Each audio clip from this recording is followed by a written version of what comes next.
우리가 내전이나 그에 준하는 내부 붕괴를 겪을 확률은 현재 50%가 넘습니다. 여러분이 믿었던 그 돈은 안전 자산이 아니라 휴지 조각이 돼버리고 국가가 마음대로 찍어내는 종이 돈은 신용을 잃고 쓰레기가 될 것입니다. 이 경고는 이미 드렸습니다.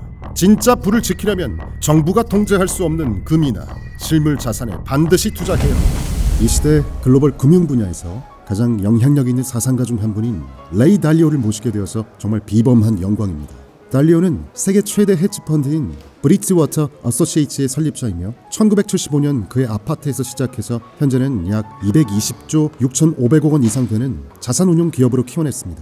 그는 원칙, 변화하는 세계 질서, 또 그의 신작인 국가는 어떻게 파산하는가의 저자입니다. 이 저서들은 정책 입안자, 투자자와 지도자들이 위험, 인간의 본성, 그리고 국가의 흥망성쇠에 대해 생각하는 방식을 만들어왔습니다. 역사가적 깊이와 투자자의 정확성, 철학자의 호기심을 달리오만큼 결합한 일은 거의 없습니다. 오늘 우리는 부채와 분열에서부터 기술과 그 뜻에 이르기까지 우리 세계를 재편하는 힘, 그리고 그 장르들을 헤쳐나갈 수 있도록 그가 믿는 원칙들을 탐구하겠습니다. 옥스포드 유니온에 오신 달리오를 환영해 주십시오.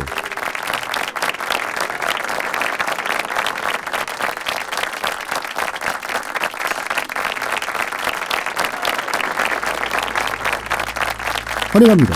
여기에 와주셔서 크게 감사합니다. 모시게 되어 기쁘고 또 영광입니다. 제 첫 번째 질문은, 당신은 종종 의미 있는 삶을 여는 열쇠는 자기 본성을 이해하고 그 이해된 본성을 현실과 일치시키는 과정이라고 했습니다. 여기 있는 대부분의 20대인 세대는 우리는 그 어느 때보다 더 불확실하고 무섭도록 경쟁적이며 또 불안감에 휩싸인 이 세상을 마주하고 있습니다. 이 자본주의 시대에 수십조 원 자산을 가진 당신이 만약 다시 25세로 돌아가 이 여정의 출발선에 서 있다면 진정 중요한 가치는 무엇이며 주변의 모든 현상이 너무나 불안정하게 느껴질 때 명확성과 목적을 어떻게 찾아야 하는지에 대해 젊은 시절 자기 자신에게 뭘 말해주겠습니까? 이 세계에서 가장 명망 있는 토론회에 초청받아서 영광입니다. 옥스포드 유니온은 유구한 역사와 전통을 지닌 학교라는 그 감투에서 벗어나 1823년 이래 이 모든 활동을 학생 여러분이 직접 관리 감독한다는데 뜨거운 감정을 느낍니다. 하지만 여러분은 현실이 어떻게 작동하는지 이해해야 하고 또 효과적인 현실을 다루기 위한 원칙을 가져야 한다고 생각합니다. 여러분이 기자가 아니고 여러분이 이 미래를 선도할 학생들이기에 저는 제가 깨달은 모든 바를 여러분 앞에 전해드리려 합니다. 삶에는 세 가지 단계가 있다고 봅니다. 첫째는 여러분이 뭔가를 배우고 또 타인에게 의존하는 단계인데, 여러분은 지금 그 단계 끝자락에 다다랐습니다. 그리고 그 다음 둘째는 당신이 일하고 또 궁극적으로 타인이 당신에게 의존하게 되는 그 중간 단계가 있는데, 이는 매우 다른 단계입니다. 또 마지막으로 이를 넘어선 전환 단계가 있습니다. 저는 멘토 단계인 그 이를 넘어선 전환 단계에 있습니다. 그래서 저는 여러분을 볼 때 당신들이 갖기 원하는 기대뿐만이 아니라 현실이 어찌 작동하는지 실제로 그 기계적 원리를 이해해야 한다고 확신합니다. 그리고 당신은 그 두 번째 단계에서 현실을 직접 다루기 전까지는 현실이 어떻게 작동하는지 알지 못할 수밖에 없습니다. 그래서 저는 여러분이 이 모든 모험에 활짝 열려 있어야 한다고 봅니다. 그 모험은 가파른 오르막과 위험한 내리막이 있고 당신에게 일어나지 않길 바라는 무지막지한 일들도 있다는 사실을 내포하지만 그 또한 현실입니다. 그래서 저의 고통 플러스 성찰은 진보라는 원칙을 말하겠습니다. 당신이 고통으로부터 뭘 배울 수 있는지, 그리고 그 고통으로부터 어떻게 개선할 수 있는지, 성공을 위해 그 고통을 다루는 자기만의 원칙을 어찌 개발할 수 있는지에 대한 제 판단입니다. 그러니 여러분은 단지 이상주의자가 될 수만은 없습니다. 맞습니다. 자신의 본성을 아십시오. 여러분 각자는 다른 본성을 지녔습니다. 어떤 이들은 큰 그림을 생각하고 모험심이 강하며 위험과 다양성을 좋아하고, 또 어떤 이들은 좁고도 깊이 파고 들어가며 세밀한 시선을 지녔습니다. 하지만 당신의 본성을 알고 삶을 살아가면서 실험을 멈추지 말고 거기에서 배우십시오. 그러니 당신 삶의 다음 단계, 그 시작 부분에서는 활짝 열린 태도를 가져야 합니다. 저는 또한 당신이 잘 아는 어떤 과목보다도 당신이 잘 모르는 어떤 과목을 다루는 방법을 깨닫는 게 더 가치 있다고 말하고 싶습니다. 당신이 모르는 것이 당신이 아는 것보다 극단적으로 더 많아서입니다. 혹시 여러분은 아마 자신이 똑똑하거나 많이 안다고 생각하면서 옥스포드 정문을 나설 텐데, 저는 그런 마음가짐이 여러분의 열린 태도를 방해할 수 있다고 생각합니다. 사람들이 가지고 있는 이러한 장애물들이 있습니다. 무언가를 받아들이기를 가로막는 꽉 막힌 사고방식이나 고통에 대한 리액션, 혹은 매우 좋은 예로 사려 깊은 의견 불일치입니다. 의견 불일치 자체가 호기심의 원천이 되기보다는 분노와 보복 등의 원천이 될 수 있습니다. 그래서 저는 여러분이 의견 불일치 과정과 그 따가운 부산물들을 모험으로 받아들이고 또 그 방식으로 헤쳐나간다면 당신들은 알토란 같은 가치를 경험케 되고 아직 발견하지 못한 진정 원하는 삶을 갖기 위해 계속해서 더 높은 수준으로 올라갈 수 있다고 확신합니다. 감사합니다. 달리오, 당신은 강대국들이 어떻게 흥하고 망하는지에 대해, 그리고 현재 글로벌 질서가 새로워지면서도 더 취약한 단계로 진입하고 있다고 저술했습니다. 그래서 말씀하셨듯이 모든 것을 이해하려고 노력하고 현실 세계로 진입하는 우리들은 전쟁, 부채 위기, 또 정치적 양극화를 보고 있습니다.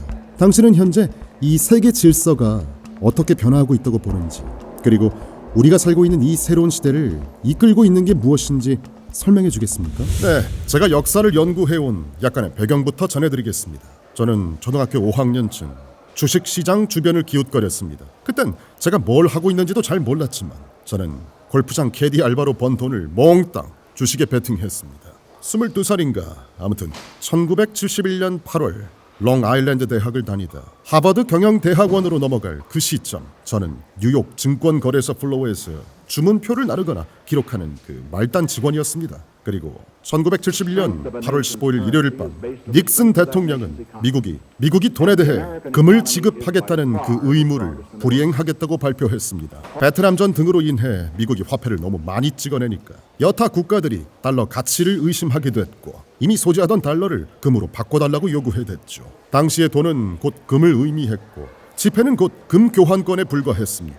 저는 큰 위기가 오리라 직감했죠. 저는 증권거래소 플로어로 갔고 주가가 매우 떨어질 거라 생각했지만 완전 틀렸습니다. 제 예상과 달리 주가는 오히려 폭등했습니다. 저는 이전에 통화평가 절하 시기에 시장이 어떻게 반응하는지 단 한 번도 경험해 본 적이 없었기 때문에 그런 역설적인 상승장을 전혀 예측하지 못했던 겁니다.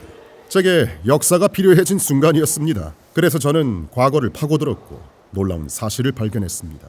1933년 3월 루즈벨트 대통령이 라디오에 나와서 닉슨과 토치 하나 틀리지 않은 똑같은 발표를 했고 현금과 금 연결고리를 끊어버리는 똑같은 짓을 저질렀다는 사실 말입니다. 저는 단순 반복을 넘어 경제가 작동하는 기계적 메커니즘을 깨닫기 시작했습니다. 저는 투자자입니다. 결국 이 거대한 흐름에 돈을 걸어야 하는 사람이죠. 승부를 보기 위해서는 미래를 알아야 했고 그래서 저는 생존을 위해 하나의 습관을 만들었습니다. 바로 제가 태어나기도 전에 일어났던 과거 중요 사건들을 파고드는 습관 말입니다. 물론 제게는 제 삶이 가장 중요하지만 냉정히 말해 세상은 저를 중심으로 돌아가지 않더군요. 그래서 저는 제 생애 이전에 일어났던 과거사 중요한 일들을 연구하는 그 습관을 들이게 됐습니다. 만약 제 경험 속에 없던 낯선 사건이 터지면 저는 즉시 역사 기록을 뒤져봤습니다. 과거에 이와 비슷한 일이 있었는지 확인하고 그 작동 원리를 이해하기 위해서였죠. 그 집요한 습관이 저를 이끌었습니다. 대략 7년 전부터 저는 지난 500년의 역사를 통째로 연구했습니다. 초강대국들과 초강대국의 화폐, 즉 이 기축 통화가 어떻게 부상하고 또 어떻게 쇠퇴하는지를 파고들었죠. 결국 저는 역사를 통틀어 똑같은 패턴이 똑같은 이유 때문에 반복해서 일어난다는 사실을 발견했습니다. 그래서 지금 우리 눈앞에 펼쳐지는 이 상황은 제가 이미 수도 없이 연구하고 돌려봤던 옛날 영화가 또다시 재상영되는 일과 같습니다. 기본적으로 세상에서 벌어지는 일련의 사건들은 5가지 거대한 힘에 의해 움직입니다. 이 각각의 힘 안에는 아주 정교한 기계적 원리가 작동합니다. 5가지 힘 중 첫 번째는 돈과 신용, 그리고 부채, 경제 및 마켓 파워가 있으며 이 요소들은 서로 맞물려서 아주 다이나믹하게 작동합니다. 쉽게 말해봅시다. 돈과 신용은 엄연히 다릅니다. 돈은 거래를 그 자리에서 깔끔하게 완결짓습니다. 돈 주면 끝이죠. 반면 신용은 당장 내 수중에 없는 구매력을 창조해냅니다. 신용카드를 긁는 것과 같죠. 이는 마치 우리 몸속 순환계와 똑같습니다. 신용이 혈액처럼 경제 시스템 구석구석을 돌아다닐 때 비로소 필요한 곳에 산소 같은 자원이 공급되고 그 자원을 통해 생산적이고도 놀라운 성과를 만들어내기 때문입니다.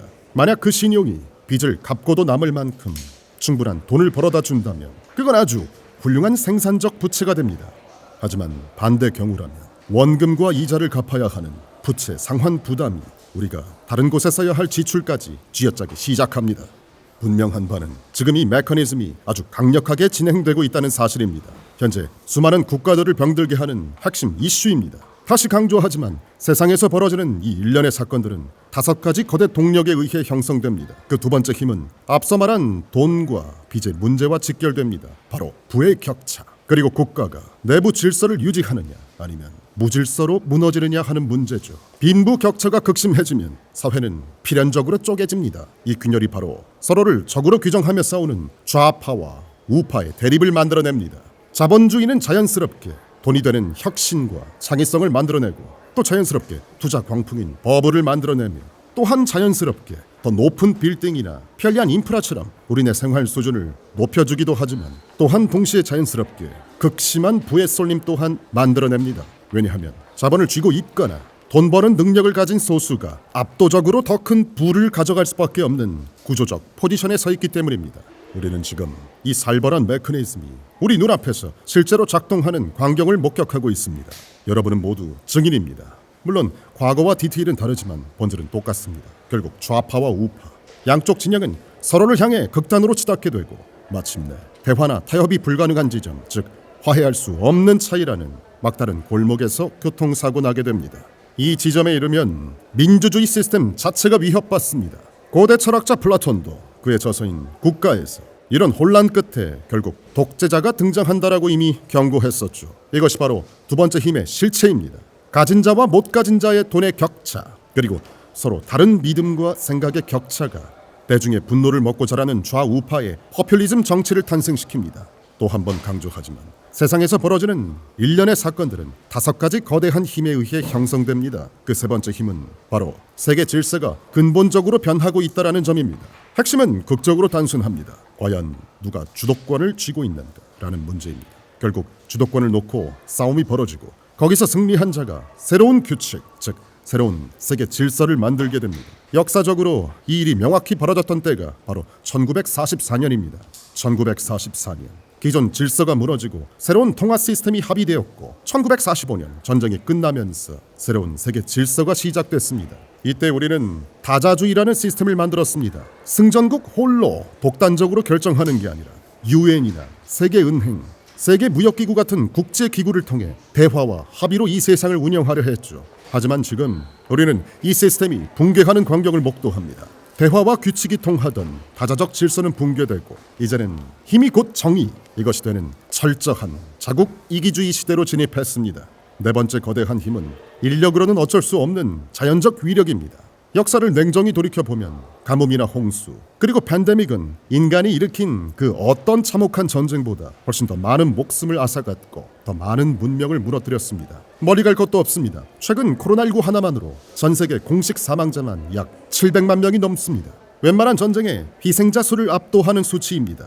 홍콩이나 덴마크 인구가 통째로 사라졌다고 상상해 보십시오. 게다가 2022년 파키스탄 대홍수를 기억하십니까? 당시 폭우로 국토의 3분의 1이 물에 잠겼고 그 면적은 뉴욕주의 2배가 넘습니다. 또한 무려 3,300만 명의 이재민이 발생했습니다. 이는 대한민국 인구의 절반이 하루아침에 집을 잃은 셈입니다. 더 끔찍한 건 경제 붕괴였습니다. 농경지가 초토화되면서 양파 같은 필수 식료품 가격이 500%나 폭등했고 이미 코로나로 휘청이던 국가 시스템에 KO 펀치를 날렸습니다. 확실한 건 지금 기후 변화로 인해 자연은 점점 더 난폭해지고 있으며 이것이 바로 우리 생존과 미래를 결정짓는 피할 수 없는 거대 불가항력이 됐다는 사실입니다. 마지막 5번째 힘은 인류 역사를 통틀어 위기의 순간마다 상황을 반전시켰던 힘입니다. 바로 인간의 고유한 창의성, 더 구체적으로는 그 창의성이 빚어낸 신기술입니다. 단언컨대 지금 이 순간 기술이 가진 파괴력은 앞선 모든 동력을 압도할 만큼 가장 거대한 힘으로 작용하고 있습니다. 여러분은 지금 이 5가지 거대 힘이 서로 복잡하게 얽히고 설켜 돌아가면서 마침내 하나의 거대한 소용돌이를 만들어내는 그 현장을 목격하고 있습니다. 그래서 저는 감히 예측합니다. 향후 5년 동안 우리는 마치 시공간을 초월하는 타임 워프를 겪게 될 겁니다. 그 급격한 변화 속 터널을 통과하고 나면 우리는 지금과는 차원이 다른 완전히 낯선 새로운 현실 위에 서 있게 될 것입니다. 좋습니다. 그럼 방금 설명해 주신 그 5가지 거대한 힘, 즉 돈과 갈등, 세계 질서와 기후 문제, 그리고 기술의 문제에 대해 좀 더 깊이 파고들어 보시죠. 이 동력들은 역사가 돌고 도는 빅 사이클을 설명해주고 결국 세계 질서가 어떻게 변화하는지를 보여주는 열쇠라는 거잖아요. 먼저 가장 피부에 와닿는 문제, 돈과 빚에 초점을 맞춰봅시다. 레이, 당신은 일전에 제국들이 힘이 다해서 무너지는 게 아니라 돈이 다 떨어져서 아스러진다 라고 아주 뼈있는 말씀을 하셨습니다. 또한 미국과 사실상 대부분의 선진국들이 부채 사이클의 아주 위험한 단계, 즉 후반전에 진입했다고 수차례 경고하셨죠. 후반전의 특징은 꽤 또렷합니다. 국가가 벌어들이는 소득보다 훨씬 더 많은 돈을 펑펑 지출하는 시기라는 점이죠. 오늘날 미국의 부채 궤적, 즉 빚이 쌓여가는 그 가파른 기울기를 보면 부채는 무려 38조 달러, 한화로 약 5경 4천조 원에 달하고 지금도 계속 늘어나고 있습니다. 이 액수는 고대 이집트 파라오가 지금까지 매일 320억 원씩 써야 되는 금액입니다. 쿠프왕 대피라미드를 짓는 비용이 약 7조 원이라면 그걸 7,600개나 만들 수 있는 천문학적 비용이죠. 자, 여기서 묻겠습니다. 레이, 당신은 이 부채라는 시스템이 생산성 향상이나 경제 성장을 통해서 스스로 회복하고 또 치유될 수 있다고 믿으십니까? 아니면 우리는 오류난 컴퓨터를 포맷하듯이 시스템을 싹 갈아엎어야 하는 훨씬 더 근본적인 리셋을 향해 가고 있습니까? 저는 성급한 결론을 내리기보다 먼저 기계적 원리를 말씀드리겠습니다. 그 원리를 이해하면 결론은 저절로 나오니까요. 여러분이 이 메커니즘을 정말로 이해하셨으면 합니다. 기본 원리는 아주 단순하면서도 냉혹합니다.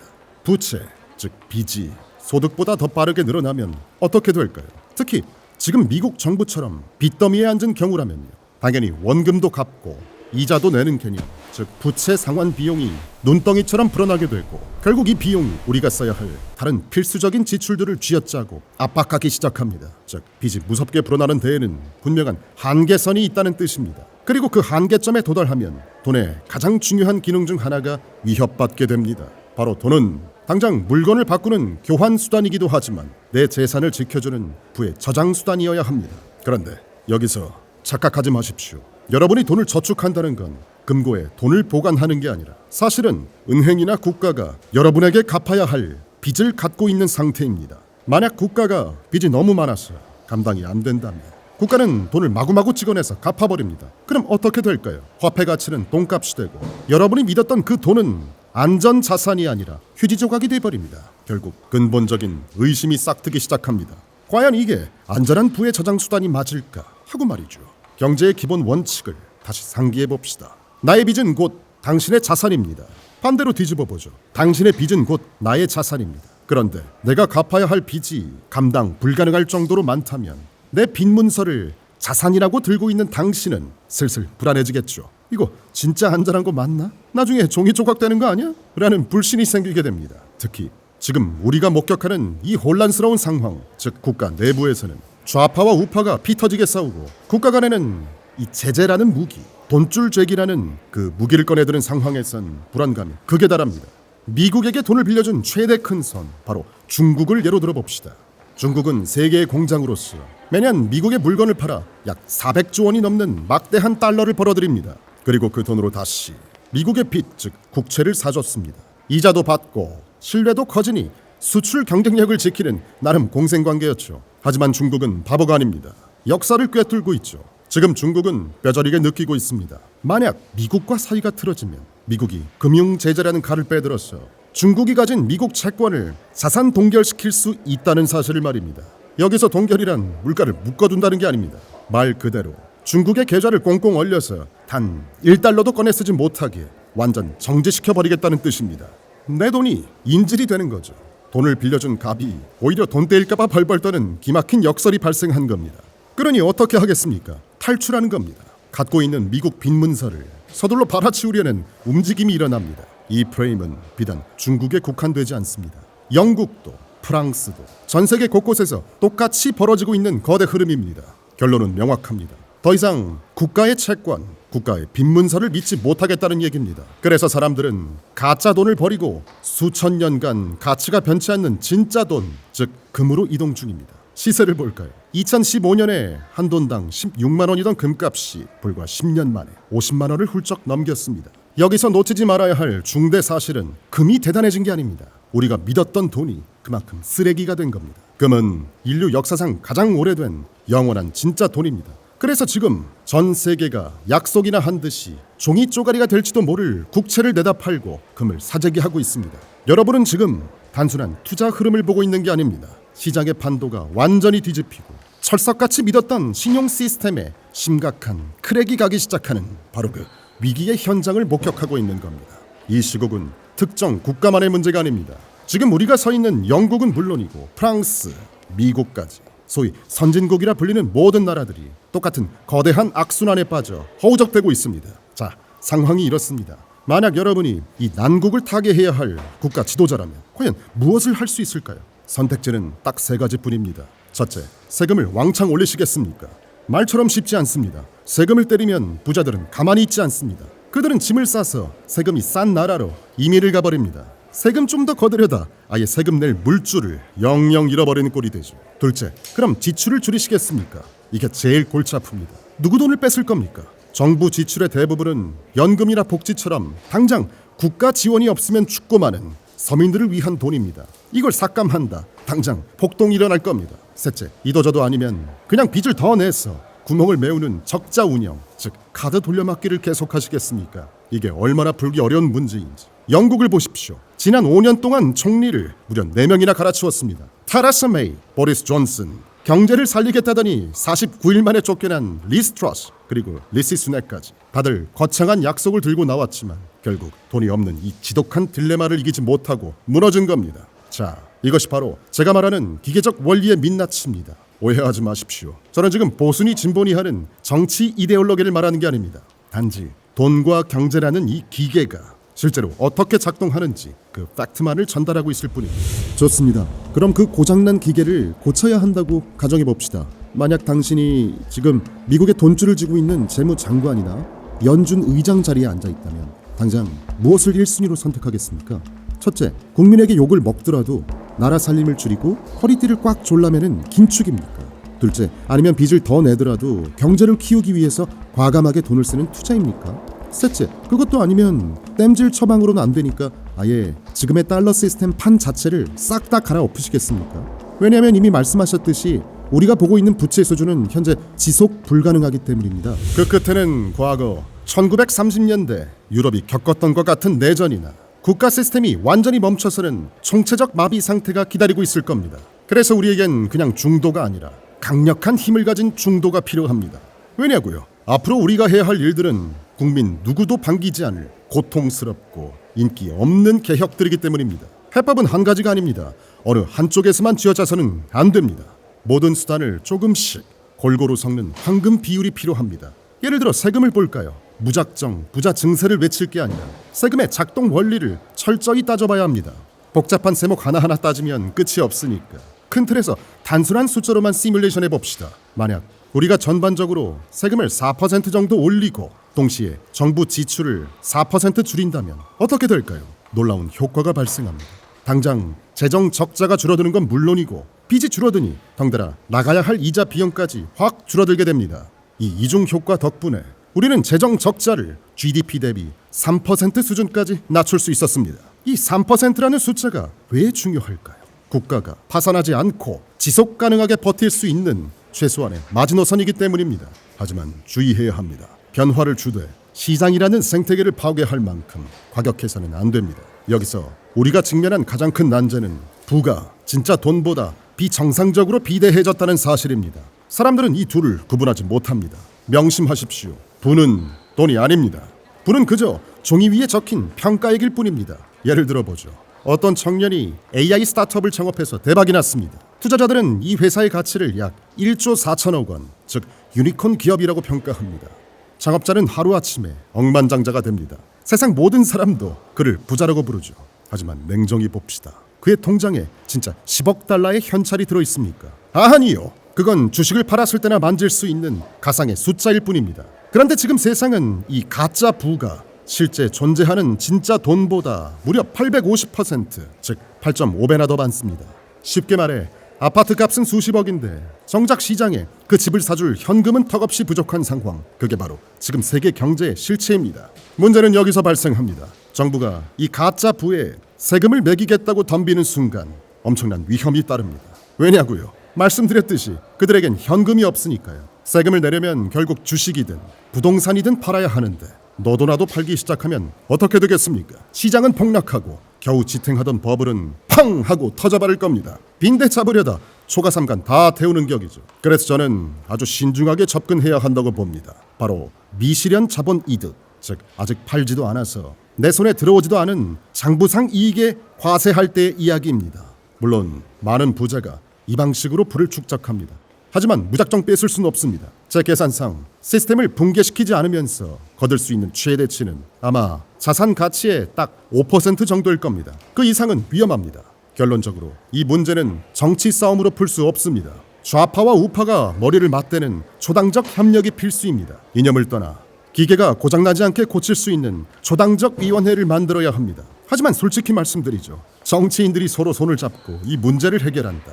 저는 그런 기적 같은 일은 일어나지 않을 거라 생각합니다. 방금 말씀하신 850%, 실체가 없는 부가 진짜 돈보다 8.5배나 많다는 사실을 놀랐고 정말이지 미친 숫자라는 생각입니다.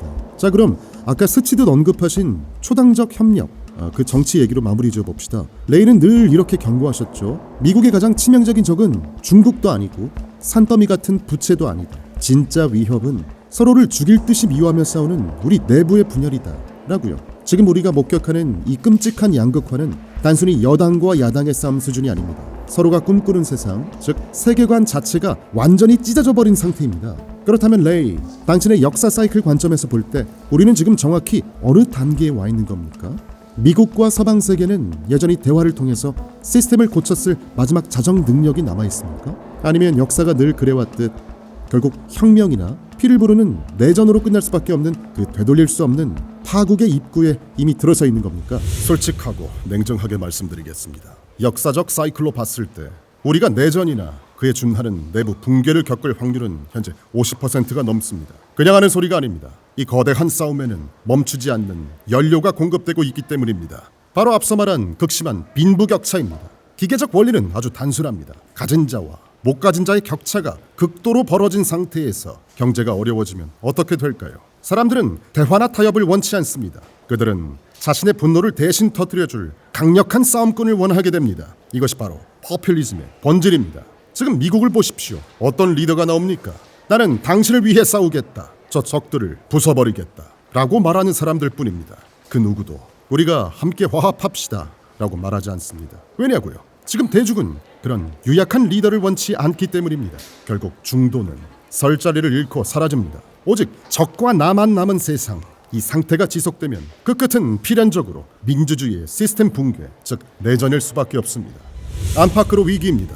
내부에서는 내전의 불씨가 타오르고 외부에서는 미국과 중국이라는 두 거인이 부딪히고 있습니다. 많은 사람이 묻습니다. 왜 두 나라는 사사건건 부딪히고 싸우는가? 단순히 돈이나 패권 때문이 아닙니다. 더 근본적인 이유는 두 나라의 DNA가 완전히 다르기 때문입니다. 비유하자면 이렇습니다. 중국은 엄격한 유교적 아버지가 다스리는 대가족입니다.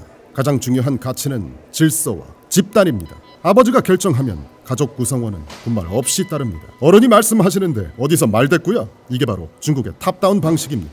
반면 미국은 어떻습니까? 철저한 개인주의 사회입니다. 국가나 집단보다는 나의 자유가 훨씬 중요합니다. 누군가 이래라 저래라 명령하는 꼴을 못 봅니다. 바텀업입니다. 여기서 비극이 시작됩니다. 중국이 볼 때 미국은 위아래도 없고 규율도 엉망인 콩가루 집안입니다. 반대로 미국이 볼 때 중국은 개인의 자유를 억압하는 숨막히는 독재자일 뿐입니다. 서로가 서로를 틀렸다고 생각하는 게 아닙니다. 상대방을 악이라고 규정하고 있습니다. 그래서 이 갈등은 쉽게 해결될 수 없습니다. 결국 이 싸움의 승패는 어디서 갈릴까요? 저는 교육에 있다고 확신합니다. 과거 모든 제국의 역사가 증명합니다. 시민들이 교양을 잃고 멍청해지는 순간 제국은 무너졌습니다. 지금 우리가 서로를 혐오하고 싸우는 것, 어찌 보면 우리가 배워야 할 기본적인 교육이 무너졌다는 가장 슬픈 증거일지도 모릅니다. 결국 우리 눈앞에 놓인 모든 위기, 내부 갈등, 산더미 같은 부채, 미중 충돌, 이 모든 판을 뒤집을 와일드 카드가 등장했습니다. 바로 인공지능입니다. AI는 인류 역사상 가장 위대한 생산성 혁명을 일으킬 수 있습니다. AI의 힘은 엄청납니다. 우리가 짊어진 그 막대한 부채를 갚고도 남을 만큼의 새로운 부를 창출할 수도 있습니다. 하지만 AI는 동시에 가장 위험한 변수입니다. AI는 수많은 일자리를 순식간에 대체할 것이고 이는 가진 자와 못 가진 자 사이의 간극을 더욱 걷잡을 수 없이 벌려놓을 겁니다. 앞서 말한 내전의 불씨, 즉 빈부격차의 기름을 부어서 사회적 혼란을 야기할 수도 있습니다. 그래서 저는 이 시대를 두 개의 축으로 봅니다. 첫째, 돈의 가치입니다. 국가가 마음대로 찍어내는 종이 돈은 신용을 잃고 쓰레기가 될 것입니다. 이 경고는 이미 드렸습니다. 진짜 부를 지키려면 정부가 통제할 수 없는 금이나 실물 자산에 반드시 투자해야 합니다. 둘째, AI 혁명입니다. AI는 막대한 기회인 동시에 시스템을 완전히 붕괴시킬 블랙홀입니다. 이 변화를 막을 수 없다면 우리는 이 기술을 인류 공동의 이익을 위해 쓸 수 있도록 국가의 시스템 자체를 근본적으로 재설계해야 합니다. 지금은 역사적인 분기점입니다. 우리는 역사를 통해 교훈을 얻고 정치적 싸움을 멈추고 AI라는 기회를 잡아서 새로운 시스템을 만들 것인지, 아니면 증오와 분열 속에 무너져 내전의 비극을 반복할 것인지 결단해야 합니다.